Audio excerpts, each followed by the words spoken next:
겟세마네라고 하는 장을 통해서 함께 말씀 나누겠습니다. 우리 성경 말씀, 본문의 말씀 마태복음 26장 36절부터 있는 말씀을 오늘 직접 찾아서 한번 같이 읽겠습니다. 우리 성경을 다 펴시고 마태복음 26장 36절부터 46절까지 있는 말씀을 제가 읽겠습니다. 마태복음 26장 36절부터 있는 말씀입니다.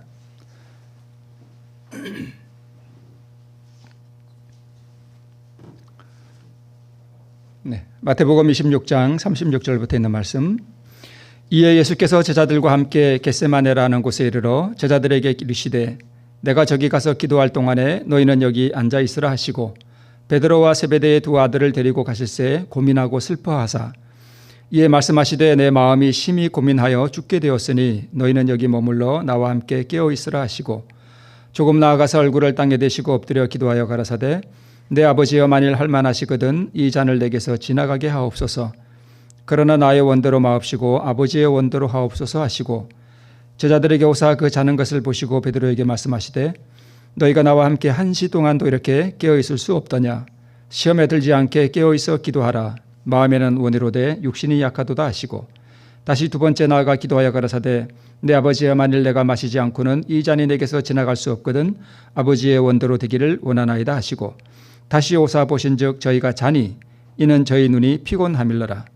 또 저희를 두고 나아가사 세 번째 동일한 말씀으로 기도하신 후 이에 제자들에게 오사 이르시되 이제는 자고 쉬라. 보라 때가 가까웠으니 인자가 죄인의 손에 팔리우느니라. 일어나라 함께 가자. 보라 나를 파는 자가 가까이 왔느니라. 저는 이 마태복음 26장 46절에 있는 이 말씀이 좀 이렇게 좀 애틋하게 제 마음 가운데 다가오는 게 뭐냐 하면 예수님은 제자들이 다 자기를 버릴 것을 아셨죠. 그죠? 그런데 지금 예수님께서 제자들에게 뭐라고 말씀하시는가 하면 함께 가재요. 함께. 예수님께서 이 말씀을 왜 하셨을까 저는 좀 생각해 보는데 여러분도 한번 생각해 보시기 바랍니다. 버릴 줄 아셨는데 왜 함께 가자 그러셨을까? 네, 겟세마네입니다. 자, 우리 지난번에 보여드렸던 그림 기억하시죠? 이건 이제 예루살렘 성에서 예루살렘 성을 등지고 동쪽을 이렇게 바라보면 감람산이 이렇게 보이는데 여기 앞에 보이는 이 교회가 만국교회라고 전 세계 16개국에서 돈을 모아서 예수님께서 그 기도하시던 장소, 오늘 본문에 나오는 기도하는 장소가 여기다라고 해서 여기 교회를 세웠습니다. 꽤 큰 교회인데요. 앞에 보이는 이 산이 언덕같이 조그만 산이죠. 여기가 감람산입니다. 앞에 보이는 게 감람산이고 교회가 있는 저 자리가 겟세마네 동산쯤 되겠다. 2000년의 세월이 흘렀으니까 많이 변했겠죠. 옛날 그 모습은 아니겠지만 우리 그 예수님께서 기도하시던 정말 고민하고 기도하시던 바로 그 자리가 오늘 우리가 보고 있는 저곳입니다. 저곳에서 우리 주님께서 피땀을 흘려 기도를 하신 바로 그 장소라고 우리가 생각하면 될 것 같습니다. 앞쪽으로 이렇게 나무가 좀 보이는데 저게 감람나무죠. 네. 자, 이제 찬미하고 다락방을 나와서 겟세마네 동산을 향해서 걸어가시던 도중에 언제부터인지는 확실히 모르지만 아버지 하나님의 그 임재의 빛이 차단됐습니다. 그리고 하나님께서 그동안 늘 우리 주님과 함께 임재하셨는데 그 임재하신다는 그 느낌이 우리 예수님에게서 사라졌습니다. 그리고 인류의 모든 죄책감과 그리고 죄의식 이것이 그리스도를 누르기 시작했습니다. 그리고 죄에 대한 하나님의 그 무서운 진노를 느끼기 시작했습니다. 우리는 죄에 대해서 별 심상하게 느끼죠. 우리 죄인은 죄가 얼마나 무서운지 그리고 죄를 하나님께서 얼마나 싫어하시는지 그리고 죄에 대해서 하나님께서 얼마나 크게 진노하시는지 우리는 잘 모릅니다. 우리는 죄가 그냥 좋아요. 그죠? 우리 본성적으로 그렇습니다. 근데 예수님께서 아버지 하나님께서 죄를 향하여 느끼시는 그 진노를 고스란히 느끼셨습니다. 그리고 큰 슬픔과 고뇌와 침묵이 그리스도를 둘렀고 상상을 초월하는 죄의 무게와 그리고 큰 소리로 그 무게에 눌려서 신음을 토하는 그리스도가 겟세마네라고 하는 그 장에 묘사되어 있습니다. 예수님께서 그 많은 죄의 무게를 여러분 어떤 사람들은 이렇게 자기가 죄를 짓고 나서 매스컴에 이렇게 드러나면 뭐 하는 사람이 있어요? 자살하는 사람이 있죠. 그러니까 그 죄책감이라든가 그 수치 그런 걸 이기지 못해서 죄를 견디지 못하니까 스스로 목숨을 끊어버립니다. 그런데 자기 혼자만의 죄도 그렇게 목숨을 끊어버리는데 인류가 그동안 지었던 모든 죄의 그 무게, 수치, 죄책감, 하나님의 진노 이런 것이 예수님에게 다 쏟아졌어요. 그러니까 그분이 느끼시는 그 죄의 무게라고 하는 것은 거의 우리는 상상을 못해요. 그게 그분의 인성으로 고스란히 그분이 느끼시는 겁니다. 그러니까 겟세마네 동산에서 기도하시기 위해서 엎드리기 전에 이미 그것들이 그분에게 쏟아지기 시작했습니다. 하나님의 임재는 거두어지고 그래서 그분이 그것을 견디지 못해서 비틀거리면서 이제 동산으로 들어가시게 됩니다. 그리고 이제 동산의 입구에서 8명의 제자를 따로 두시고 베드로와 요한과 야고보 이 세 제자를 데리시고 동산 안으로 이제 들어가십니다. 그리고 세 제자에게 한 곳에 이르러서 너희는 여기 머물러 나와 함께 깨어 있으라라고 명하시고 그분께서는 이제 돌 던질 만큼 떨어진 곳에 가셔서 혼자 이렇게 기도하시기 시작합니다. 여기서 이제 투쟁이 벌어지는데요. 이 대쟁투가 무슨 대쟁투인가 하면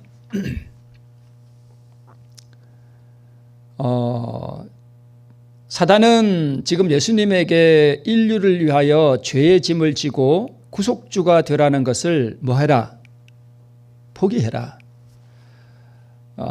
예수님께서는 그 모든 죄의 무게를 지고 아버지 하나님으로부터 영원히 분리돼서 미리 말씀을 드립니다마는 어떤 죽음을 경험하셔야 되는가 하면 영원한 죽음을 경험하셔야 돼요. 여러분 십자가라고 하는 것은 예수님 하나님 제가 3일 있다 부활하니까 제가 오늘 잠깐 죽을게요. 그리고 3일 있다 예수님 아버지 하나님 봅시다. 이런 게 아니에요. 그러니까 그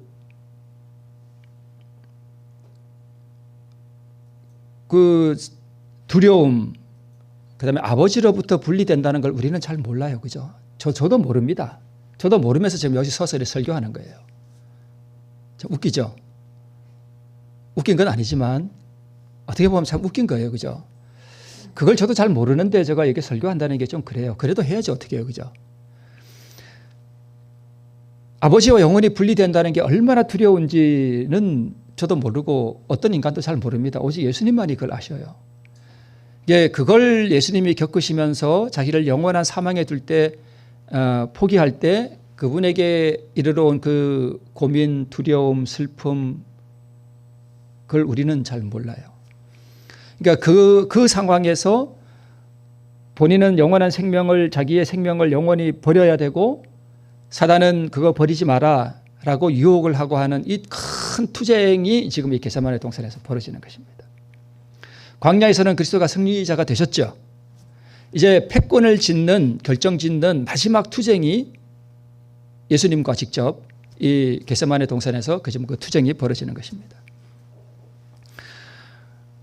광야에서 예수님이 사단과의 투쟁에서 승리하신 이후에 사단은 이를 갈면서 3년 동안 이 마지막 투쟁을 위해서 준비해 왔습니다.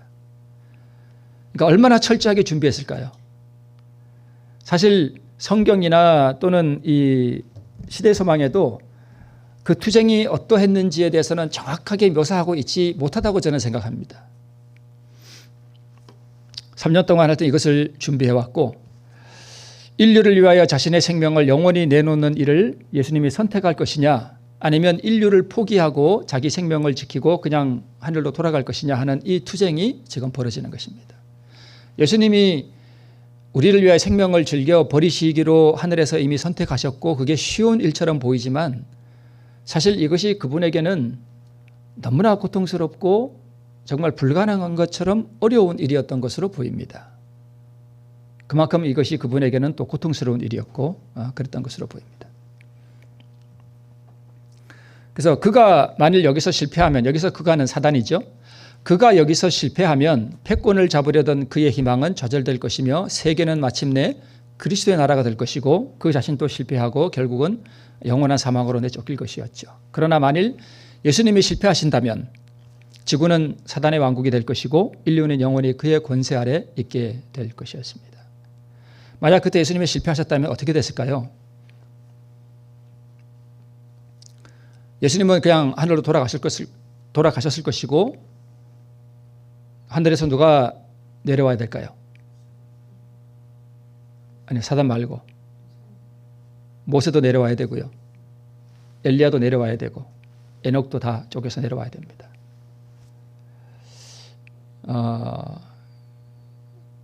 그 후에 어떻게 될지 저는 잘 모르겠습니다. 아마 이 세계는 아비규환이 되지 않았을까 싶어요.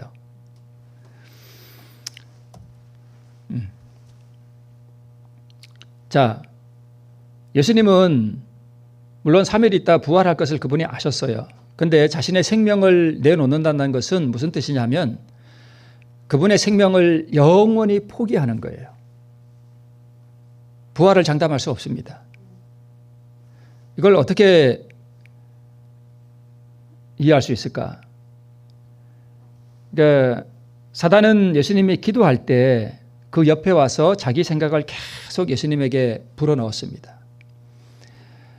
만일 당신이 이 죄악이 가득 찬 이 세상을 위하여 보증인이 된다면 당신은 하나님과 영원히 끊어지게 된다. 당신 하나님과 영원히 분리된다.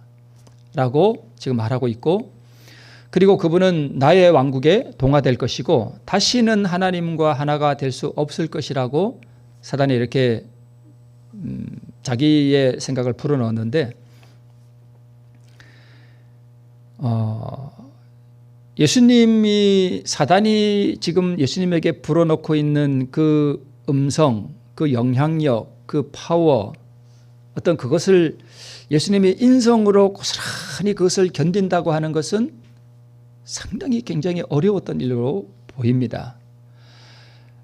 예수님이 만약에 신성의 능력으로 이것을 이긴다면 그분이 구속주로서는 실패하게 되는 거예요. 그러니까 그분이 그 연약한 인성으로 사단의 이 모든 음성과 이 이야기들을 이겨야 했습니다. 인류로 범죄의 결과를 당하게 하고 당신 자신은 하나님 앞에 결백한 사람으로 서라고 하는 이 사단의 유혹은 무서운 것이었다라고 세대소망이 기록하고 있는데 이게 얼마나 무서운 것이었을까? 아마 예수님의 그 마음도 굉장히 흔들렸던 것 같아요. 흔들리지 않으면 이게 투쟁이 아니죠. 엄청나게 그분의 마음이 흔들렸던 것 같아요. 이 사단의 유혹을 앞에 두고. 자, 여기 한 터널이 보입니다. 자, 예를 들어서 이 터널을 앞에 이렇게 두고 있고 저 터널 안쪽으로 저 끝이 보인다면 내가 3일 있다가 이 터널을 지나면 내가 부활하리라고 하는 것을 볼 수 있잖아요. 밖에서는. 그죠? 근데 일단 터널 안에 들어가면요. 이렇게 되는 거예요. 깜깜해지는 거예요. 그러니까 터널 안에 들어갔을 때는 하나님의 모든 임재도 거두어지고 하나님으로부터 오는 모든 그 빛줄기도 다 차단된 상태에서 이 완전한 흑암의 상태에서 이 흑암의 왕과 이 투쟁에 들어간 거예요. 그러니까 이 상태에서는 그 부활에 대한 소망, 그다음에 하나님과 다시 하나가 되리라는 소망, 이런 것들이 다 없어지는 것입니다. 무서운 투쟁이었죠. 그리고 예수님은 마지막 인류를 위하여 보증인이 되고 대속 제물이 되기로 선택할 때에 그 선택이 뭘 의미하는가 하면 영원한 죽음을 의미하는 거예요. 다시는 하나님과 하나 될 수 없는 그 영원한 죽음, 그것을 주님께서 경험하셨습니다. 당신 앞에 놓인 투쟁에서 그리스도의 마음은 하나님에게서 분리되지나 않을까 하는 두려움으로 가득 찼다. 이 두려움이 우리 인간이 겪을 수 있는 두려움 중에 가장 무서운 것이 아니었을까 싶습니다. 우리 인간은 잘 모릅니다. 어둠 속에서는 부활 너머가 보이지 않습니다. 사단이 이렇게 말했죠. 이 희생으로 너는 무엇을 얻겠는가? 택함을 받은 이 백성들이 당신을 뭐 할 거다? 거절할 거다. 택함을 받은 이 백성들이 그들의 신앙의 기초인 당신을 지금 뭐 하려고 한다? 죽이려고 한다. 가장 열심히 있는 제자 중 하나가 당신을 뭐 할 거다? 부인할 거다. 모든 사람들이 당신을 다 뭐 할 거다? 버릴 거다. 범죄의 결과는 인류가 지게 하고 당신은 무지한 자로 살아. 당신이 만약에 인류의 보증인으로 산다면 당신은 영원히 끝나는 거다. 이게 얼마나 무서운 투쟁이었는지 우리는 잘 모르지만 이 투쟁이 너무 고통스러웠기 때문에 그분의 얼굴에서 이렇게 땀이 흘렀는데 이 땀이 여러분 예수님이 돌아가시는 때가 꼭 이쯤이에요. 4월 초쯤. 그러니까 봄에 꽃이 피고 이제 이스라엘은 약간 아열대 기후라서 여기보다 좀 따뜻하거든요. 꽃이 피고 하는 요때 봄에 그분이 돌아가셨는데 그 겟세마네 동산에 이 밤에 결코 더운 기후가 아니거든요. 지금이. 그런데 그분이 그 땀이 비 오듯 쏟아지고 너무나 이 고민이 심했기 때문에 이 피가 이 땀에 섞여서 붉게 아마 흘렀던 것 같습니다. 아마 의학적으로는 제가 잘 모르겠지만 사람이 너무 고민이 깊으면 모세혈관이 터진다고 하는 이야기를 제가 들은 것 같은데 의학적으로 맞는지는 모르겠습니다. 그래서 아마 그들이 터져서 땀으로 같이 흘러내렸던 것 같습니다. 투쟁은 무서웠다. 이 투쟁의 크기는 유대 민족과 그분을 고발하고 배반한 자들과 죄 가운데 놓인 이 세상의 죄악을 다 합친 크기였다. 사람의 죄악이 그리스도를 무겁게 억눌렀으며 죄에 대한 하나님의 분노를 의식함으로 그분의 생명은 파쇄되고 있었다. 사실 예수님을 누가 죽이셨는가 하면 로마 군인이 죽인 것도 아니고요. 우리가 죽인 것도 아니고요. 누가 죽였을까요? 아버지 하나님이 죽이셨습니다. 아버지 하나님이 죽이셨어요. 자기 아들을. 아버지 하나님이 무슨 아들 예수님을 죽여요? 맞아요. 그걸 어디서 우리가 알 수 있는가 하면 아브라함에게 하나님께서 명하신 가장 혹독한 시험이 뭐였죠? 이삭을 바치라는 거였습니다. 그러니까 이삭에게 왜 그것을 요구했는가 하면 복음이 무엇인지를 이삭을 통해서 깨닫게 하시고 그것을 온 인류에게 남기기 위해서 자기 아들을 죽이라 그런 거예요. 그러니까 그 사건 이후에 아브라함은 무엇을 알았는가 하면 인류를 구하기 위한 복음이 무언가 하는 것을 아브라함이 깨닫게 됐습니다. 그 복음은 결국은 우리를 구원하기 위해서 아버지가 아들을 희생제물로 뭐 하는 거예요? 바치고 뭐 하는 거예요? 바치려면 뭐 해야 되죠? 죽여야 돼요. 그래서 예수님이 그 겟세마네 동산에서 고통을 당하시고 또 죽음의 영원한 사망의 고통을 당하실 때에 그럼 아버지 하나님은 어떠셨을까? 누구의 고통이 더 컸을까요? 어떻게 보면 아버지의 고통이 더 큰 거예요. 그리고 성령 하나님은요, 같이 고통을 당하신 거예요, 다. 그러니까 이 십자가라고 하는 이 사건은 보기에는 뭐 로마 군병들도 나오고 군병들이 창으로 찌르고 뭐 수족을 못을 받고 이렇게 하지만 실제로 로마 군병이 죽인 게 아니고요. 아버지 하나님이 아들 하나님을 죽이셨습니다. 우리의 영원한 대속 제물로 삼으시기 위해서 죽이셨습니다.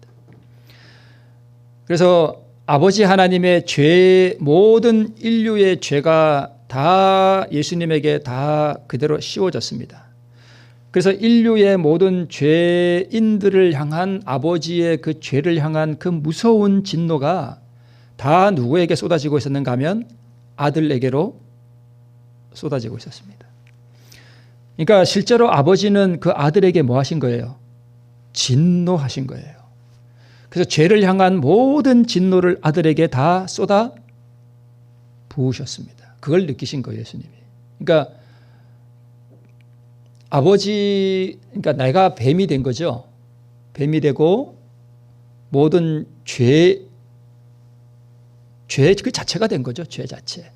그리고 모든 인류의 죄를 다 짊어지고 죄 자체가 된 아들 예수님을 아버지 하나님이 지금 엄청난 진노를 쏟으시는 그것을 예수님이 느끼셨을 때 아버지 하나님에게서 분리된다라고 하는 그것을 얼마나 심하게 느꼈을까? 우리는 잘 모르죠. 그래서 죄에 대한 하나님의 분노를 그분이 의식할 때 그분의 생명은 뭐 되고 있었대요? 파쇄되고 있었대요. 그러니까 생명이 지금 아작나고 있는 거예요. 그분의 생명이. 그래서 아버지여 이 잔을 내게서 지나가게 하옵소서. 그러나 나의 원대로 마옵시고 아버지의 원대로 하옵소서. 그 무서운 투쟁 앞에서 이런 기도를 하시는 우리 그 예수님의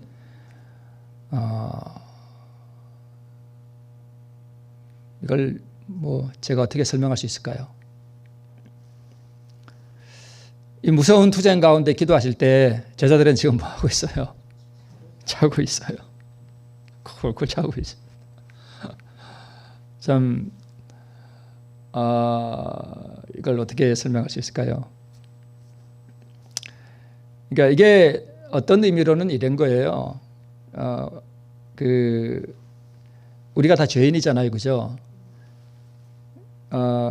이 죄를 향한 아버지의 어떤 진노를 사실 우리가 느낀다면 우리도 예수님처럼 아마 피땀을 흘릴지도 몰라요.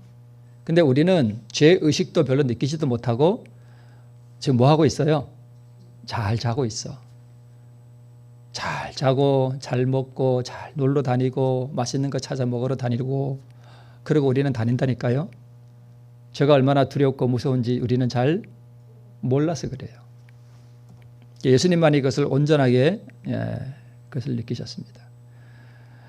예수님이 기도하실 때 저는 이 그림은 별로 이렇게 이게 아니라 완전히 쓰러지셨어요. 땅바닥에 그냥 깔아지셨습니다.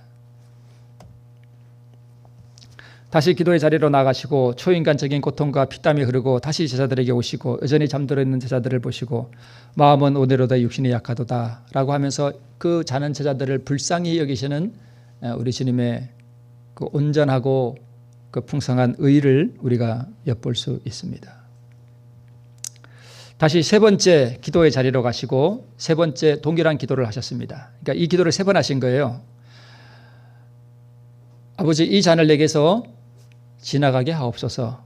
그러나 나의 원대로 마옵시고 아버지의 원대로 하옵소서라는 이 기도를 3번 하신 거예요.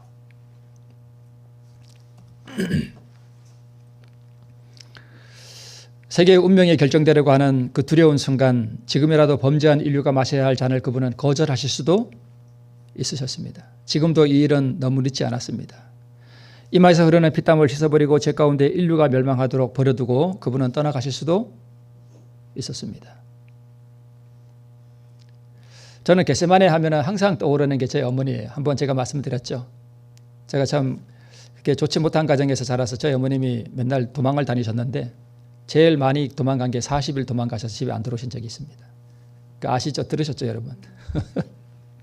대구에 40일 동안 가셨다고 오셨는데 그 초췌한 얼굴이 40일 동안 그 개고기 집에서 잘 드셔가지고 달덩이처럼 돼가지고 40일 만에 오셨어요. 근데 나중에 이제 저희한테 좀 세월이 많이 지난 다음에 그때는 저희가 좀 어렸을 때였는데 세월이 많이 지난 다음에 이렇게 쏟아놓으시는 듯한 음성으로 이런 말씀하셨습니다. 모든 거 다 버리고 싶었대요. 그때 우리 어머니도 젊었으니까 자식들 다 버리고 그냥 새 남자 만나 가면 되잖아요. 그죠? 그 고생스러운 집 버리고. 그래서 마지막으로 하신 말씀이 내가 너희들이 눈에 밟혀서 내가 다시 왔다. 그 쓰라린 음성으로 그분이 그런 말씀을 저희들이 하셨습니다. 내가 너희들이 눈에 밟혀서 내가 다시 왔다. 하는 말씀을 저는 너무 저희 어머니가 거기 어디죠? 저기 동탄 저희 여동생 그 집 가까운 병원에 한림대 병원인가 거기 계실 때 저희 어머니 그때 몸이 약간 마비가 왔었을 때 제가 그랬습니다. 어머니 그때 우리 안 버리고 다시 와주셔서 참 고마웠다고 제가 그 말씀을 드렸습니다. 그랬더니 그분 어머니 눈에서 닭똥 같은 눈물이 쭉 흐르셔요. 저는 그래서 겟세마네 그러면 저희 어머니 떠오릅니다. 우리 다 버리고 그분은 새 출발하실 수 있었는데 그 집에서 고생하고 엄마 없이 살아갈 그 자식들 생각에 그분이 다시 오신 거예요. 다시 오셔서 며칠 있으니까 다시 옛날 모습으로 돌아가요. 조치하고 그 엉클한 모습으로 돌아가셨어요. 그분은 예수님도 떠나가실 수 있어요. 그죠? 다 너희들은 그냥 너희들끼리 그냥 악한 가운데 살다 죽든지 말든지 너희들 살아라. 그리고 나는 가겠다. 그리고 돌아가실 수도 아버지께로 가실 수도 있었는데 그분은 누가 눈에 밟혀서 십자가를 지신 거예요? 네, 오늘 여기 앉아있는 한 사람 아마 겟세마네 동산에서 그분은 약간 신성의 능력을 가지신 분이니까 겟세마네 동산에서 기도하실 때 이 땅에 사는 모든 사람들의 얼굴을 다 훑어보실 수 있을까요? 저는 있었다고 생각해요. 그래서 우리의 얼굴 한 사람 한 사람 우리 임세 우리 원화 그러면서 한 사람 한 사람 다 얼굴을 보시고 그의 눈에 밟혀서 그분은 차마 가실 수가 없었죠. 그래서 무지한 그분이 죄인을 구원하기 위하여 죄의 저주의 결과를 맛볼 것인가? 무지한 그분이 죄인을 구원하기 위하여 죄의 저주의 결과를 맛볼 것인가? 죄의 저주의 결과는 여러분 영원한 사망이에요. 그냥 잠깐 3일 죽는 게 아니라 이 죄의 그 저주의 결과를 그분이 당하셨는데 그게 영원한 사망이에요. 그러니까 그분이 죽으신 죽음은 3일 죽는 게 아니라 영원한 사망을 그분이 당하신 것입니다. 맛본다는 게 뭐예요? 영원한 사망을 맛보는 거예요. 그걸 맛보신 거예요. 그리고 여기 녹색 글씨만 보시면 운명 지어진 세계의 재난과 비탄이 그리스도 앞에 떠오른다. 그러니까 저희 어머니가 저희를 생각하셨겠죠. 그죠? 그처럼 우리 주님께서 비탄에 빠진 인류를 그분이 보시고 세계에 재난 당하는 인류들, 고통 가운데 있는 인류들을 그분이 이렇게 보시고 가실 수가 없었습니다. 예수께서는 세계의 절박한 운명을 바라보시며 뭐 하셨대요? 결심하셨습니다. 내게 어떤 희생이 요구될지라도 이 어떤 희생이 뭐예요? 영원한 죽음이에요. 부활을 보장받지 못하는 영원한 죽음이 나에게 온다 할지라도 인류를 위하여 내가 내 생명을 뭐 하겠다? 내놓겠다. 버리겠다. 그것입니다. 그렇게 하기로 뭐 하신 거예요? 결심하셨습니다. 이 투쟁이에요. 이 투쟁이 지금 겟세마네 동산에서 벌어졌는데 누가 승리하신 거예요? 예수님이 승리하신 거예요. 그러니까 이것을 결심하는 순간 사단은 뭐 한 거예요? 이미 패배한 것입니다. 그러니까 이 결심하시고 그분이 땅에 죽은 듯이 쓰러지시는 그 순간 사단은 자기가 패배했다는 걸 알았습니다. 이렇게 결심하시고 그분이 죽은 듯이 쓰러지실 때 가브리엘 천사가 와서 예수님을 이렇게 위로해 주시죠. 멸망하는 무수한 인간이 그분을 통하여 영생을 얻을 수 있도록 그분은 피의 침례를 받아 들으신다. 그러니까 우리가 십자가를 잘못 이해하면 예수님이 뭐 3일 있다가 봅시다 하고 이렇게 잠깐 뭐 죽으시는 것으로 이해할 수 있는데 그런 것이 아니에요. 우리 인류를에게 생명 주기 위해서 나는 영원히 죽어도 괜찮다. 나는 부활 안 해도 괜찮다라고 자기 생명을 다 주신 것입니다. 피의 침례를 그분이 받아들이셨습니다. 이와 같은 결정을 하신 후 이게 이제 투쟁에서 승리하신 것이죠. 이 투쟁, 이 결정, 이 결심, 이 결정을 못하도록 사단이 지금 계속 뭐한 거예요? 예수님에게 와서 이 투쟁을 하신 것입니다. 잠시 일어나시던 몸이 죽은 듯이 땅에 쓰러지고 가브리엘 천사가 와서 수종을 드는 모습을 누군가 이렇게 그림으로 그려놓았습니다. 그분은 모든 사람을 위하여 죽음의 고통을 맛보심으로 어떤 인간도 견딜 수 없는 것을 견디셨다. 여러분, 예를 들어서요, 제가 3일 있다 부활한다 그러면, 3일 있다 부활하는데 뭐 어때? 죽는 게 쉬울까요? 어려울까요? 3일 있다가 부활한다면 여러분 죽는 게 쉬울 것 같아요? 어려울 것 같아요? 쉽죠. 3일 있다 내가 살아난다는데 죽으면 어때요? 예수님은 그런 죽음이 아니라니까요. 영원한 사망을 경험하신 거예요. 죽음의 고통을 맛보심으로 어떤 인간도 견딜 수, 만약 우리가 이 영원한 사망을 그걸 똑같이 견디라 그러면 우리는 못 견뎌요. 아버지 하나님은 아들 하나님과 함께 고통을 당하셨고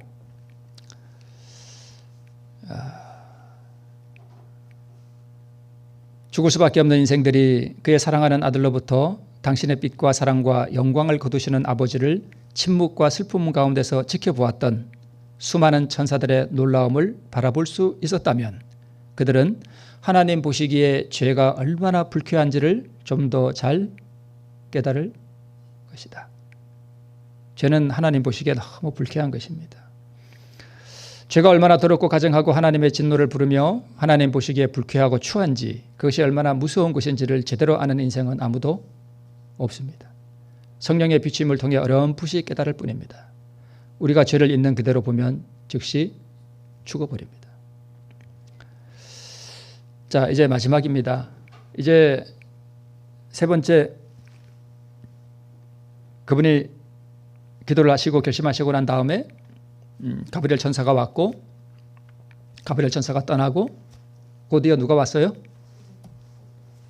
폭도들이 왔습니다. 유다가 입맞춤으로 인자를 팔았습니다. 예수님이 순순히 포승에 포박되어서 끌려가는 모습을 제자들이 다 보고 도망가자고 제의한 제자가 있었습니다. 끝났다.